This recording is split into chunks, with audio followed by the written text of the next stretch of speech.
जी दोस्तों, आज हम जानेंगे तुलसीदास की भाषा शैली के बारे में कि उनकी भाषा शैली कैसी थी। तो शुरू करते हैं। भाषा पर अधिकार जैसे तुलसी का ही था, वैसे और किसी अन्य कवि का नहीं। उनकी ये बात ध्यान देने वाली है कि अवधि और ब्रज काव्य भाषा की दोनों शाखाओं पर उनका सम्मान और पूरा अधिकार था। यानी कि तुलसीदास जी का तो भाषा पर वैसा अधिकार था जैसा किसी का नहीं था। अवधि और ब्रज दोनों की शाखाओं पर उनका समान अधिकार था। रामचरितमानस को उन्होंने अवधी भाषा में लिखा था। ये बात ध्यान देने योग्य है कि रामचरितमानस को उन्होंने अवधी भाषा में लिखा था, जिसमें पूर्वी अवधि का मिलन है।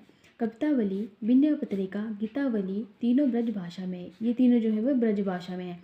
कवितावली में तो ब्रज की चलित भाषा का सुंदर वर्णन है। पार्वती मंगल और जानकी मंगल, रामलला नहक्षु तीनों पूर्वी अवधि में हैं। भाषा पर ऐसा विस्तृत अधिकार और किसी कवि का न था।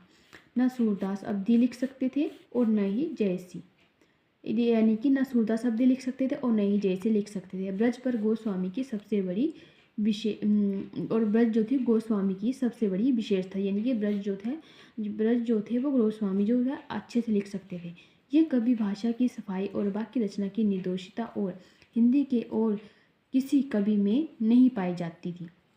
ऐसी गढ़ी हुई भाषा किसी की नहीं है।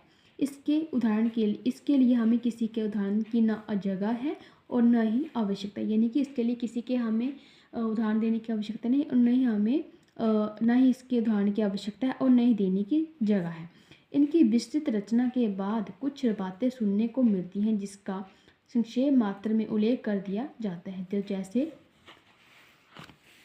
ऐतिहासिक दृष्टि की न्यूनता, इस दोष से शायद ही कोई बच सकता है। किसी की रचना हो, उसके समय का अभाव उसमें अवश्य रहता है।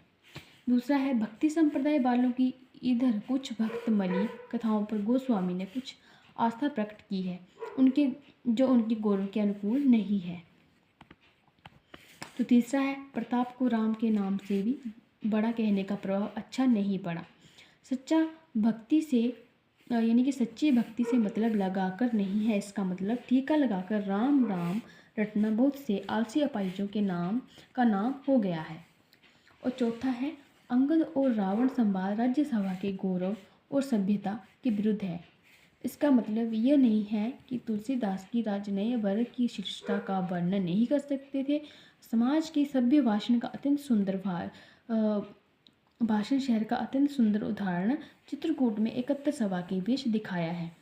तो ये था हमारे तुलसीदास की भाषा के बारे में कुछ विशेषताएं जो कि ज़रूरी हैं। तो मेरा वीडियो अच्छा लगे तो लाइक शेयर कमेंट और सब्सक्राइब करें मेरे चैनल को। Thank you.